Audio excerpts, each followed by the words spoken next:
Hello दोस्तों, बात शुरू करते हैं सिमेट्रिक और स्क्यू सिमेट्रिक मैट्रिक्स से। तो what is symmetric matrix first of all? So if the transpose of matrix like A dash is equal to A, the matrix is called symmetric matrix. That is very simple. And if A dash is equal to minus of a, the matrix is called skew symmetric matrix. For example, if you will take the symmetric case, so we can take a matrix A is equal to 1 2 2 4. एक matrix आपको given है, इसका transpose करेंगे, देखिए आप यही matrix वापस बन जाने वाली है 1 2 2 4. तो यहाँ आपको क्लियर हो रहा है कि ए और उसका ट्रांसपोज यानी कि ए डैश ए के ही इक्वल है. तो इट मीन्स ये मैट्रिक्स क्या है? सिमेट्रिक मैट्रिक्स है. इसमें जो ए आई जे होंगे वो क्या हो जाएंगे? ए जे आई के इक्वल हो जाएंगे. ठीक है, यानी कि रो कॉलम और कॉलम रो में चेंज करोगे इक्वल होंगे. ऐसी कोई 3x3 की मैट्रिक्स आप लेके चलते हैं, लाइक ए एच जी और एच बी और एफ ले लीजिए यहाँ पे, सॉरी, और जी एफ सी. तो you will see that this matrix is also a symmetric matrix, क्योंकि इसका भी ट्रांसपोज करोगे इसके इक्वल आएगा. फॉर एग्जाम्पल हम स्क्यू सिमेट्रिक मैट्रिक्स की बात करें तो स्क्यू सिमेट्रिक मैट्रिक्स का कोई एग्जाम्पल लेके चलते हैं. और इस मैट्रिक्स की खास बात होती है कि इसका जो डायगोनल एलिमेंट है वो जीरो ही होगा, लाइक 0 -2 2 और 0. इसका अगर आप ट्रांसपोज करेंगे तो आपको मैट्रिक्स ऐसी मिल जाएगी 0 और -2 यहाँ जाएगा 2 और 0. अगेन आप यू विल सी कि ए डैश जो है ना, ये इसमें से माइनस कॉमन लोगे तो वापस क्या बन जाने वाला? ए बन जाने वाला. इट मीन्स ए डैश जो है ना माइनस ऑफ ए की इक्वल आ रहा है. इट मीन्स ये ट्रांसपोज अपने नेगेटिव की इक्वल आ रहा है. तो that matrix is called skew symmetric matrix. For example you can take a 3 order matrix 0 H G -h 0 F और -g -f एंड 0. इसका ट्रांसपोज अपने नेगेटिव के बराबर आएगा. ओके तो ये केस था किसका? सिमेट्रिक और स्क्यू सिमेट्रिक मैट्रिक्स का. अब स्क्यू सिमेट्रिक और सिमेट्रिक मैट्रिक्स में कुछ और चीज़ें हमें समझनी होंगी. फॉर एग्जांपल मान लीजिए आपके पास कोई ए एंड बी कोई सिमेट्रिक मैट्रिक्स हैं, A and B are symmetric, then prove that A B is symmetric. If and only if case होगा यहाँ पे. आपको अगर दोनों मैट्रिक्स सिमेट्रिक गिवन है तो ए बी सिमेट्रिक कब होगा? ठीक है, तो ये केस बन जाता है if and only if A B is equal to B A. Directly आपको पूछा भी जाता है. इसका अगर सॉल्यूशन करें तो देखिए आपको ए और बी दोनों क्या गिवन मैट्रिक्स हैं? A and B are symmetric matrix. अब सिमेट्रिक के नाम से पता चलता है कि ए इसका मतलब A dash equal to A होगा और B dash is equal to B होगा, क्योंकि दोनों सिमेट्रिक मैट्रिक्स हैं. आपको प्रूव करके दिखाना है कि ए बी भी सिमेट्रिक मैट्रिक्स बने. तो इसका मतलब आप ए बी मैट्रिक्स ले लीजिए और इसका ट्रांसपोज कर दीजिए. अगर ये भी अपने ए बी के इक्वल आ जाएगा तो सिमेट्रिक हो जाएगी. तो ए बी का ट्रांसपोज अगर हम करते हैं तो इसको लिखेंगे बी डैश और ए डैश. बी डैश क्या है? B. B dash is equal to B है, अभी ऊपर लिखा क्योंकि बी सिमेट्रिक मैट्रिक्स है और ए बी सिमेट्रिक है. तो बी ए हो गया और इसको इक्वल टू लिख सकते हैं ए बी, क्योंकि आपको गिवन है A B is equal to B A. That is condition is given to you. तो इसका मतलब अगर आपका ए बी जो था वो आपका सिमेट्रिक मैट्रिक्स बन गया अगर ए और बी एक सिमेट्रिक मैट्रिक्स थे तो. ऐसे ही इसका कन्वर्स कर लेंगे. I think that is very easy. आप ए बी को सिमेट्रिक लेके चलिए और A B is equal to B A prove हो जाएगा. अब चलिए आगे बात करते हैं. अब देखिए कुछ इंपॉर्टेंट फैक्ट होते हैं किस इनके सिमेट्रिक और स्क्यू सिमेट्रिक्स के, जो कि डायरेक्टली एग्जाम के अंदर पूछे जाते हैं. पहली अगर मैं बात करूँ तो आप लिखेंगे ए प्लस ए डैश. कोई ए मैट्रिक्स है और वो स्क्वायर मैट्रिक्स है तो ए प्लस ए डैश भी एक सिमेट्रिक मैट्रिक बनेगा. ठीक है, for example A plus A dash का ट्रांसपोज करके देखिए, आपको मिलेगा ए डैश प्लस ए डैश का डैश. अब ट्रांसपोज का ट्रांसपोज करोगे तो वापस वही मैट्रिक्स आने वाली है, ए डैश प्लस ए बन जाएगा. इसको आप ए प्लस ए डैश लिख सकते हो. तो अब कोई ऐसा लग रहा है कि किसी मैट्रिक्स का ट्रांसपोज कर वो खुद उस अपने ही इक्वल आ गई है, यानी कि ए प्लस ए डैश का ट्रांसपोज इक्वल टू आ गया a plus A dash. It means ये मैट्रिक्स क्या होगी? सिमेट्रिक मैट्रिक हो गई. Got it?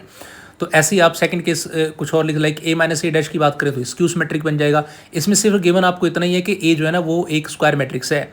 थर्ड अगर मैं बात करूं तो आप लिख सकते हैं अगर के ए यानी कि ए के साथ कोई भी कांस्टेंट अगर मल्टीप्लाई करते हैं तो वो भी सिमेट्रिक मैट्रिक्स ही रहेगी. अगर ए सिमेट्रिक है तो ए की पावर एन जो होगा वो भी एक सिमेट्रिक मैट्रिक्स रहने वाली है अगर ए सिमेट्रिक है तो. ओके तो ये कुछ रिजल्ट्स हैं जो हमें डायरेक्टली एग्जाम में क्वेश्चन बन जाते हैं, पूछे जाते हैं. लाइक और अगर ए प्लस ए डैश के बाहर कांस्टेंट लगा दो तो ये भी सिमेट्रिक रहेगा क्योंकि ए प्लस ए डैश सिमेट्रिक है. अब एक और बड़ा इंपॉर्टेंट रिजल्ट हमें यूज़ करने में आता है कि हर एक स्क्वायर मैट्रिक्स को, every square matrix can be represented in the form of symmetric and skew symmetric matrix.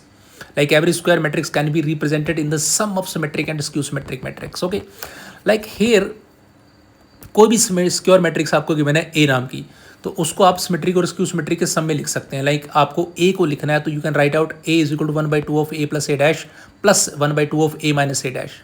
तो A plus A dash symmetric है, A minus A dash skew symmetric है. तो ए को आपने ऐसे लिख दिया, इसको कैलकुलेट करोगे वापस ए ही आने वाला है. चलिए अब बात करते हैं हर्मिशियन और स्क्यू हर्मिशियन की. तो हर्मिशियन मैट्रिक्स कहाँ होती है? जब a theta is equal to a हो जाए, और स्क्यू हर्मिशियन होती है जब a theta is equal to minus of a हो जाए. अब ए थीटा का मतलब है कॉन्जुगेट ट्रांसपोज.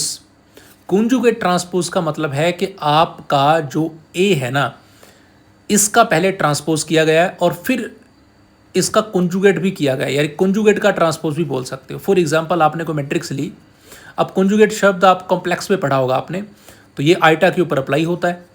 तो फॉर एग्जांपल आपको कोई ए मैट्रिक्स आपको गिवन है और वो आइटा वाली फॉर्म के अंदर गिवन है, like A I am taking here 3 - 2 iota and 3 + 2 iota and 5. This is A matrix. So first of all what I will do, I will find out the conjugate of A matrix, यानी कि इसका A bar find out करूंगा। A बार का मतलब है कि जहाँ iota है वहाँ आइटा का साइन चेंज कर दीजिए, 3 - 2 आइटा 3 + 2 आइटा हो गया। अब A बार का ट्रांसपोज कर दीजिए, जैसे आप ट्रांसपोज करोगे तो कॉलम रो में चेंज हो जाएगा, रो कॉलम में चेंज हो जाएगा, तो आप देखेंगे कि इसका मतलब क्या बन गया, दैट इज़ A थीटा। तो आपने A थीटा और A क्या है, इक्वल है, तो इसका मतलब ये हो गया कि ये मैट्रिक्स हर्मिशन है। Got it. तो हर्मिशन मैट्रिक्स कब बनेगी, जब a theta is equal to A होगा। फॉर एग्जांपल स्क्यू हर्मिशन की बात करें तो यहाँ पे a theta is equal to -of a होना चाहिए। तो हमको मैट्रिक्स एग्जांपल ले लेते हैं, 3 आइटा है, 3 आइटा + 5 है, 3 आइटा -5 और 0 है। अब सबसे पहले फिर आप इसका कॉन्जुगेट निकालेंगे, तो कॉन्जुगेट यानी कि ए बार, आइटा वाले साइन सब चेंज कर दीजिए, जहाँ जहाँ आइटा है वहाँ प्लस का है तो माइनस का, माइनस का तो प्लस का हो जाएगा। फिर आप इसका ट्रांसपोज कर दीजिए, ट्रांसपोज करोगे तो रो कॉलम में चेंज हो जाएगा, कॉलम रो में चेंज हो जाएगा। And here you will notify there that A theta that is equal to -of A theta is equal to -of, यानी नेगेटिव कॉमन लोगे तो वापस से ये बनने वाला है, तो ये बन जाएगा आपका स्क्यू हर्मिशन मैट्रिक्स। अब जैसे ही आपने स्क्यू सिमेट्रिक और सिमेट्रिक मैट्रिक्स के केस में कुछ थ्योरम और एग्जांपल्स पढ़े, वैसा ही इस केस में भी होगा।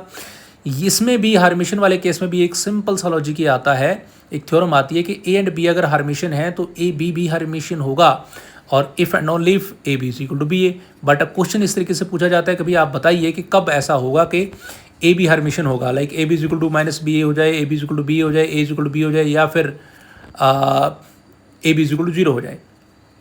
तो एग्जाम के अंदर इस टाइप का क्वेश्चन आ जाता है। तो अभी आप स्क्यू सिमेट्रिक वाले केस में पढ़ के आए कि आपको क्लियर कट यहाँ से आंसर मिल जाता है कि भाई तभी पॉसिबल हो सकता है जब a B is equal to B a होगा, तभी ये ए बी जो है ना वो हर्मिशन मैट्रिक्स बन सकता है ना। यहाँ मैंने पढ़ा था, इस थ्योरम के अंदर हमने पढ़ा था कि A B is symmetric if and only if A B is equal to B A. Okay, और ऐसे ही हमने हर्मिशन के अंदर इसका रिप्लाई दे सकते हैं कि like a B is Hermitian if and only if A B is equal to B a. आप ए प्लस ए थीटा है, ये क्या होगा, हर्मिशन। अभी हमने ए प्लस ए डैश पढ़ा था सिमेट्रिक, वैसे ए माइनस ए थीटा क्या होगा, स्क्यू हर्मिशन। तो वहाँ से रिजल्ट हम इसको याद कर सकते हैं। और ए इज इक्वल टू क्या लिख सकते हो, इसको भी आप हर्मिशन और स्क्यू हर्मिशन के केस में आप इसको लिख सकते हो, ए 1/2 ए प्लस ए थीटा प्लस 1/2 ए माइनस ए थीटा। के ए हमेशा हर्मिशन मैट्रिक्स रहेगा, क्योंकि अगर किसी कॉन्स्टेंट को अगर आप ए से मल्टीप्लाई करते हो और ए अगर हर्मिशन है तो वो के ए भी हर्मिशन मैट्रिक्स ही रहने वाला है। Got it. अब हमने हर्मिशन और स्क्यू हर्मिशन का कंसेप्ट पढ़ा। अब एक क्वेश्चन की बात करूं अगर मैं, तो if A is a skew symmetric, A is a skew symmetric matrix, then A5 क्या होगा। ए स्क्यू सिमेट्रिक है, A5 क्या होगा, पहला सिमेट्रिक होगा, दूसरा स्क्यू सिमेट्रिक होगा, थर्ड हर्मिशन होगा, और फोर्थ नन ऑफ दिस होगा। ए अगर स्क्यू सिमेट्रिक है तो A5 क्या होगा, तो जल्दी से फाइंड आउट कर लेते हैं। अब देखो ए अगर स्क्यू सिमेट्रिक है तो पहली बात तो a dash is equal to -a है, हमें A5 के बारे में पता करना है, इसका ट्रांसपोज करिए, इसका ट्रांसपोज पावर 5 ऐसे लिखा जाएगा। अब a transpose equal to -of a है, पावर 5 करोगे तो क्या आएगा, -ऑफ ए ही आएगा, कोई फर्क नहीं पड़ने वाला ना। तो ये आ जाएगा -a⁵, इसका मतलब ये स्क्यू सिमेट्रिक होगा। ओके, तो A5 का ट्रांसपोज करने से -a⁵ आ रहा है, तो that will be skew symmetric matrix. अब एक और क्वेश्चन कर लेते हैं, if A is skew hermitian matrix then a⁻10 क्या होगा। ए अगर स्क्यू हर्मिशन मैट्रिक्स है तो a की पावर 10 क्या होगा। तो आप इसका कमेंट में आंसर दे सकते हैं, आप इसको सॉल्व कर सकते हैं, और ऐसे ही क्वेश्चन आपको एग्जाम में बहुत बार पूछा जाता है। तो यहाँ पे आप देखिए कि ए आपका क्या गिवन है बच्चों, ए हर्मिशन है, तो इसका मतलब a theta is equal to क्या, स्क्यू हर्मिशन है, a theta is equal to -of a की पावर 10 का थीटा कर लीजिए, तो आप लिखेंगे ए की पावर थीटा की पावर 10। अब ए थीटा इज इक्वल टू क्या है, -ऑफ ए, तो -ऑफ ए रिप्लेस कर दीजिए, पावर है 10, तो नेगेटिव की पावर कोई भी इवन नंबर है तो वापस a⁻10 बन जाएगी। तो ये तो क्या आया, ए की power theta is equal to a ही आ गया। तो इसका मतलब ये अगर स्क्यू हर्मिशन थी तो ए क्या हो जाएगा, ये हर्मिशन मैट्रिक्स बन जाएगा। तो बड़ा महीन सी चीज़ें हैं ये। तो thank you so much guys for watching this.